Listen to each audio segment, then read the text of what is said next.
His favorite book is The Intelligent Investor, written by Benjamin Graham, a book that discusses value investing and is the foundation upon which investing titan Warren Buffett built Berkshire Hathaway. After leaving his career in financial services for the stability and tax benefits of real estate, Carlyle Tiller began to study more of the economics of areas, specifically focusing on wealth migration to essentially follow the money and determine areas where he can find undervalued assets. In this episode, he shares with us his thought process and reason for going after smaller, undervalued multifamily deals. All right, welcome back to another episode. I'd like to welcome Carlyle. He's joining us from Florida. Welcome to the show. Thank you for having me. All right. Tell our listeners how you got started, a little bit about your background, how you got started in real estate. Well, for the last few years, I was working at Wells Fargo. I worked at Merrill Lynch, helping my clients with really all their investments, insurance, retirement, just life planning in general. And I was just tired of the stock market, tired of the ups and downs, volatility. I had a partner of mine that was heavy into real estate. And I just with the tax advantages, there's so many advantages to investing in real estate compared to stock markets. I mean, there's the leverage, tax advantages, rental income. I think it's just the best of all worlds. So I decided to give up on the stocks and give up on on that idea in general. And the idea of the financial advisor, I think, is just a dying breed. People come to your office, pay you 1% to invest their money, and then you never see this guy for another year. So you can just read the newspaper and invest in more mutual funds in the future, and they take a fee on that too. And people are indexing now, and it's just there's so many cheaper and better alternatives. So when I was looking into real estate, I realized there's so many fund managers, all these different companies, and they're charging 70-30 split, 2% annual fee, and they're showing their expensive watches and their airplanes. So I know me and my team can do this much more efficiently. The Wells Fargos and the Merrill Lynches that have 100,000 employees, I think with the technology they have now, half of those positions are obsolete. And what we're trying to do is create a more efficient portfolio for people that doesn't have those extremely high fees. And I want to kind of change the private equity scene altogether, hopefully. So when you transitioned from your job as financial advisor, did you go directly into multifamily, or what was that transition like? So my partner Nick Haney, his specialty was flipping houses, new construction too. I love multifamily just because the diversified, you're diversifying your risk, more doors, less vacancy. It's easier to pay your bills compared to just having a single family house with a yard. I try to have as many doors, as many rooms as possible, as less yard to take care of, less maintenance. I think that diversity helps your asset and helps to kind of expand as much as possible. If that makes sense. Mm-hmm. Yeah, absolutely. So just speaking of, your background and everything and your transition to real estate, like, what's your take then, right now on the current situation here in the marketplace? Do you think, or do you see that real estate may be, especially specifically multifamily, what impact do you think that, we might see going forward? So we're in a bit of a holding pattern right now, just because if we can't evict people, then what's stopping them from, or what's their incentive to pay rent. And since our economy in Florida is growing exponentially. I can show you some of these numbers, but it is growing faster than almost any state. The wealth migration coming down here is extreme, higher than any other state. But a lot of these people that are working in the service industry, they can't work at home. They're getting laid off. So we're waiting for that to recover a little bit. I don't think that this is a trend. I think that this is an event and will recover very quickly. But I'm not willing to buy an asset right now that's not going to be cash flowing right away. So we can hold off for a month. Some people think we can find some deals after that. I doubt it, since it'll be so quick. But we really are. We're risk averse. Most people that are looking for income are looking for income because they're not looking for the diversity in the marketplace. So we're trying to help our clients as much as possible by not buying something that's not going to be cash flowing. Mm-hmm.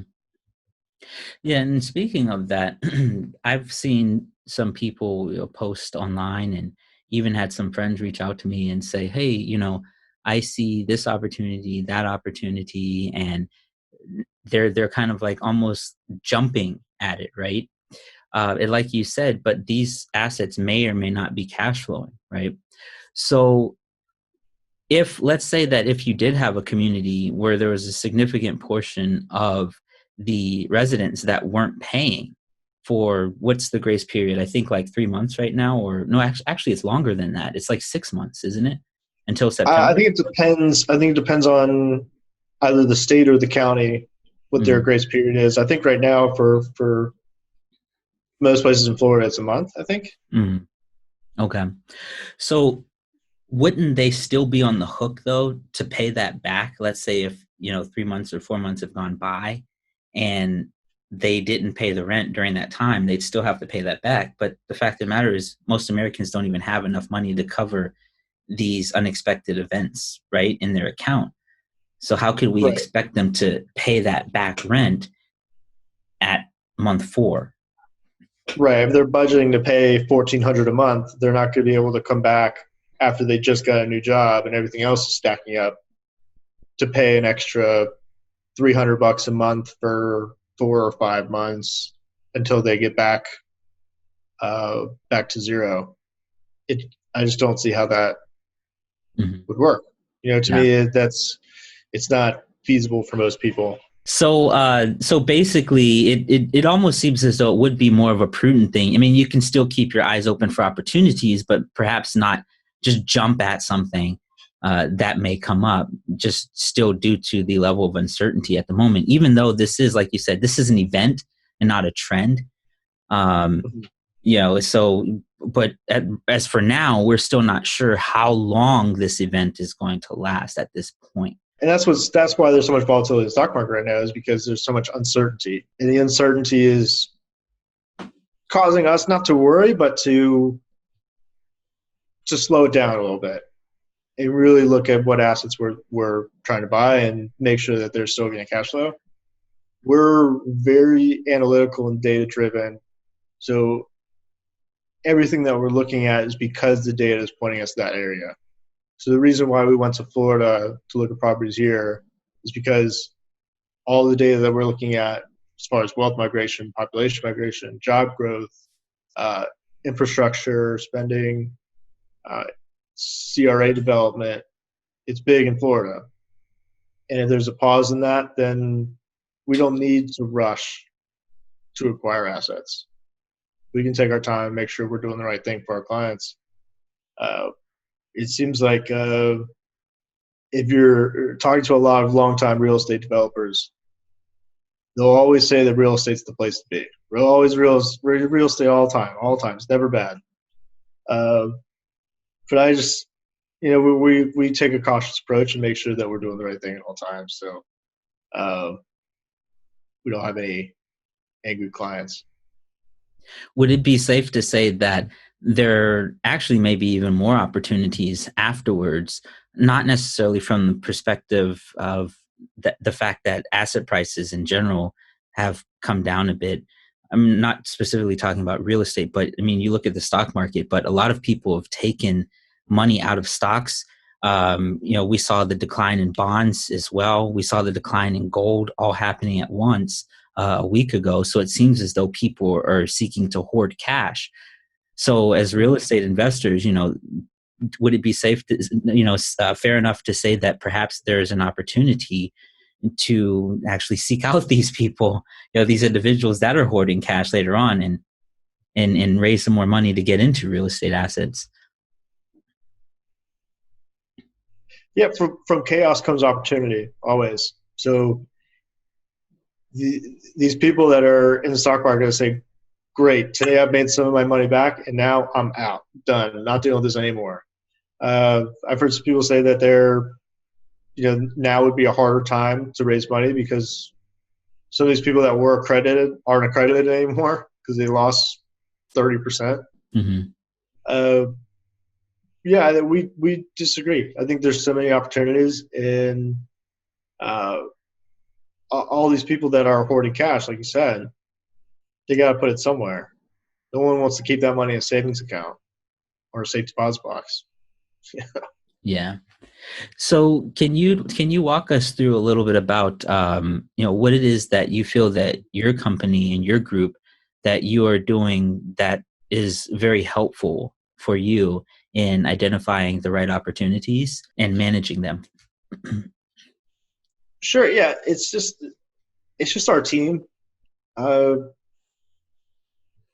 It's myself. I have a experienced finance, economics. I was a financial advisor for a while.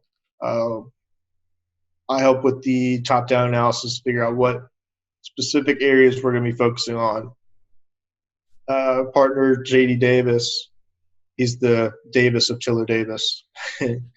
He is a financial analyst for NextEra Energy, so he does all the financial modeling for their nuclear projects. So he's an absolute ace on these pro formas, really breaking down all these models to make sure all these expenses are correct.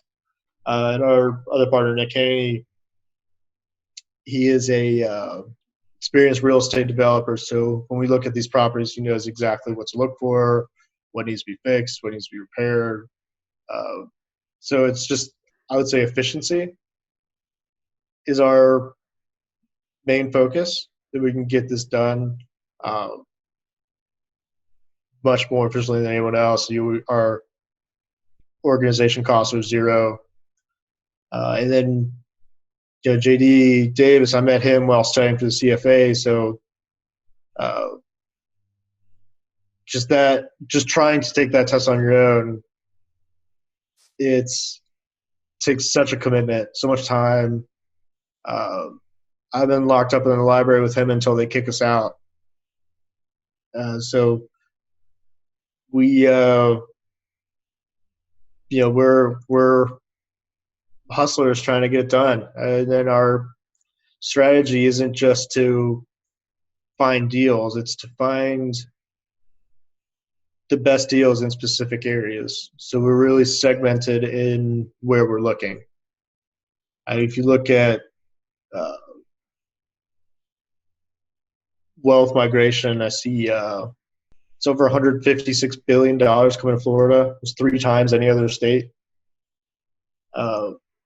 When I was working for Merrill Lynch, I was helping my clients move from New York to Florida, and the money they were saving on taxes more than paid for their mortgage here. So they're basically getting a free house moving to Florida. Wow. And tons of people are doing this. Because it's so expensive to live up there. To come down to Florida, they realize it's nicer than New York. Weather's nicer, at least. And it's cheaper. And so people are moving their businesses down here, creating jobs, heavy infrastructure spending. We just think it's a great opportunity set for us. And it's a great place to live. We're really excited about it. So as far as when it comes to things like asset selection, is there anything in particular that you're looking for? Because I know you mentioned cash flow was one thing. We're looking for, you know, cash flow and appreciation as well. So we look for, in the specific cities that we're looking in, we'll look first in the opportunity zones, just for the tax advantages there. We'll look for, uh, close to businesses. Just look at that micro economy right in that specific area. Uh, we don't buy anything that we can't manage ourselves, so nothing too far away. Everything is within a 2-hour drive for us. But other than that, we're looking for solid structures. Like our partner Nick, he has the vision to look at a structure, look at a building, and say, okay, this place is dirty, and that's why no one's bought it. But this is what we need to do to fix it up, and we can increase the rents. Uh, Raising the revenue, lowering the cost is the name of the game for multifamily, and that's, these mismanaged assets are our bread and butter. Mm-hmm. So you don't go in after any like heavy lifts, right? No, we don't want to do anything to kick the tenants out. We'll do a lot of, or to at least kick the tenants out long term. Most of the stuff is cleaning, maybe new floors, new roof if necessary, but a lot of it's exterior stuff that so it's more inviting to come in. Other thing with these properties in Florida, we were looking at one triplex had a for sale sign on, one had a for rent sign on. So I go to the for sale, walk around, they say they're getting $1,000 a month in rent. So, okay, great, thanks. Call the for rent sign, ask them, so I want to rent out your place. How much is it for rent? So we're getting $1,350. So, bingo, that's what we want right there. It's a lot of these people they've owned these properties for 20 years. They're 85 years old and they've never increased the rents. And now they passed away and their kids own it and they're trying to get rid of it. And we're trying to find those opportunities. All right. So throughout this experience that you've had, what would you say would be some of the biggest challenge that you faced? Other than coronavirus?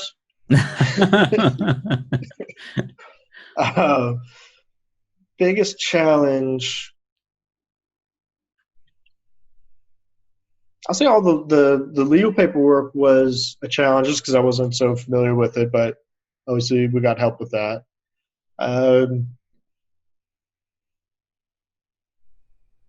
Raising money has been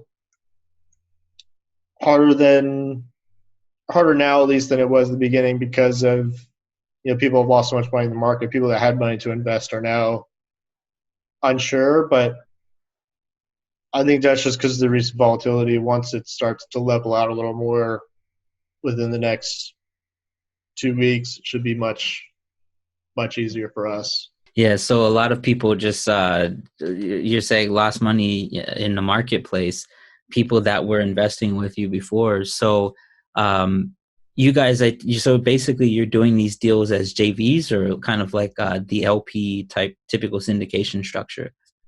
LP. Yeah. LP, okay. Mm-hmm. Okay. Mm-hmm. All right. And you mentioned, another thing you mentioned too was you had mentioned some triplexes and things. So are you guys looking for kind of mid to small size multifamily, or are you going for larger multifamily? Right. So the difference between us and the most other firms, we're looking for, like you said, mid, small size properties, but we're buying 50 to 100 of those properties throughout Florida. So just like multifamily, the benefit is diversification. We're diversified throughout multiple markets in Florida. So if one property is in cash flow, we still have 50 to 90 other properties that are still generating cash flow, so it doesn't create too much of a hiccup in our cash on cash returns. How do you find managing these types of properties? Well, so far we managed ourselves, and it's been going well. I haven't had too many issues yet. Is I think the most important part is just make sure you get the right tenants in there. If you do the proper due diligence when you're screening tenants, it's not overly difficult to manage those tenants because you've done the hard work up front. Mm-hmm. But I have no complaints. That definitely hasn't been the hardest part of this by any means. Okay, so you guys manage everything in house. Do you incorporate things like technology, or because like I would imagine, just if you have multiple properties, right? I mean, I'm imagining you guys have some clusters in some areas, right? But they're kind of in several different areas, all right? Right. So we'll do a cluster in one area before we move on to the next. We're not starting out with one property in West Palm Beach and then one property in Orlando and one property in Tampa, because the managing those properties would be a nightmare. Driving all the way to Orlando to look at one property would be a mess. It wouldn't be cost efficient for us. Like you said, we're doing clusters and we use technology. So instead of everyone mailing checks, it's all done online. It just makes it a lot safer. I think it takes, just like an ACH, 2 days for it to clear. But we'd rather do that than put all those checks in the mail and have to go to the bank. It just saves so many steps. Yeah. Do you guys do you have everyone kind of pretty much on the same schedule? Like, let's say like first of the month, all the rent checks should be coming in, or do they kind of stagger? All on the first of the month. Okay. It just makes it a lot easier for us, especially for accounting too. We're distributing out, our returns. So to have someone pay on the 10th and someone on the 15th, I try to keep our stuff as simple as possible. So, I remember when I was in college, I moved into an apartment on the 15th, and he said, "Okay, your rent check's due on the 15th." Mm-hmm. I just couldn't. It was so weird for me to pay on the 15th because on the first of the month, you're like, "Okay, now is the time I have to write my rent check." But to do it on the 15th, it totally throws you off. So I try to keep it as simple as possible, not just for me, but for the tenants too, because I just think the first of the month is synonymous with paying rent. Yeah. So what about managing the relationships with your partners? Like, how do you guys manage everything, like the workload between each other? So JD and I do all the modeling, forecasting, economic analysis of the areas. Nick Haney specializes in reviewing the physical asset. He'll say, me and JD might look at all numbers before we look at the property, and we'll say, this looks great, this is a home run, let's go check it out. And then Nick will go look at it and say, I'm here, and it's actually a cardboard box. So no. We have our checks and balances to make sure that we don't buy anything that's not physically, structurally sound. And, that's a lot of what Nick does. He's done that for his whole life, and his family has done that their whole lives. So he's flipped over 1,000 homes here in Florida. So he knows all the construction, the permitting processes, he knows who to talk to and who to not talk to at the courthouse to get his stuff approved, and makes it a lot easier. Yeah. As far as dealing with our limited partners and keeping a relationship with them,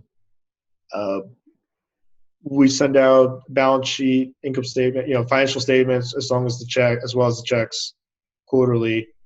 And we'll also send out a monthly newsletter to them as well to update them on everything that's happening with the properties. So there's no surprises.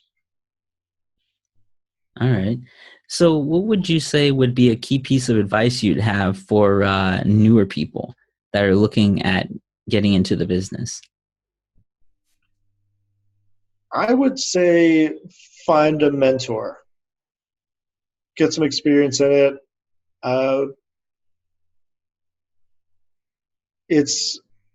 You could be great at managing real estate and flipping real estate, but it's so much more than that. It's the accounting, it's the legal paperwork, it's the knowing how to have conversations with your partners, it's knowing how to create a brand and a business. It's the real estate aspect of it is just the a small part of it. It's so much more, so much deeper than that than it actually looks. And so to learn from someone else's mistakes and someone else's successes is definitely be helpful. And what would be your advice for them to actually go and seek out finding a mentor? Because I know I've had that question come up numerous times. Like, how do they find a mentor? I would look. I mean, there's just like your group on Facebook. There's a lot of groups like that, and there's a lot of people that are willing to help. I would just look in groups like that are specialized for multifamily syndications. There's plenty of people in there that are willing to help. It's like if you do a Facebook ad for your business, you gotta type in, send this to people who like real estate, and it goes out to 17 million people that like real estate. But if you're in a specialized group for multifamily, that's the target audience right there. You've already found it. It's free, and use it to your advantage. So I know that you mentioned that you particularly focus a lot on the economic analysis of things. So do you happen to have any book recommendations for people? Book recommendations. Oh, my favorite book of all time is The Intelligent Investor. It's a great book, just about identifying assets. Intelligent, is it Graham? Graham, yeah. I want to say Bill Graham. Bill. Benjamin Graham. Ben Graham. I knew it started with a B. And he just goes all about the Charlie Munger and Warren Buffett and just value investing for long term. I think it's a fantastic book. It's long. If you're not a big reader, get the audiobook, listen to it in the car. Especially for younger people who are just getting into investing, I think it really breaks it down for you. That's like the investing Bible. Yeah, it is. It's I actually have the book too. I started reading it a while ago. I got to remember to pick it up again. But the whole concept of value investing is quite interesting. I find trying to uncover undervalued assets. And I'm just thinking, like, from the real estate perspective, when we think about the application of that for real estate assets, particularly multifamily, where do you see the connection? Great question. Glad you asked me that. So what we're looking for is mismanaged assets. We're looking for, especially in Florida, a lot of these buildings are owned by someone that's owned it for 20 years and never raised the rents on it. So I was telling you before the show, before we started recording, we were looking at 2 properties. One was for sale, one was for rent. So we looked at the one for sale, and they gave us the rent roll, and all the units were paying $1,000 a month. Then I called the place that was for rent next door. The place looked exactly the same, and he said, I'm getting $1,350 a month on each unit. So I was thinking, some of these owners are just asleep at the wheel, and we're looking for those assets exactly. Because with our economies of scale, we're managing so many properties. It's easier for us to lower the expenses, and if we can raise the rents as well, then we've just exponentially increased the price of the property. Yeah, that makes sense. So we're looking for the value. We're looking for the worst property on a nice block, something that we can do some easy repairs to because we have the team to do it, and extract the value out of these homes. I think with construction costs increasing, and there's just not enough supply of vacant land in Florida to really build on. It's just becoming more and more expensive. So we think we can extract more value out of current apartments already there, making them nicer, increasing the rents, and selling after 5 years. So you guys, your hold time right now is 5 years typically? Mm-hmm. Our acquisition time is 3 years.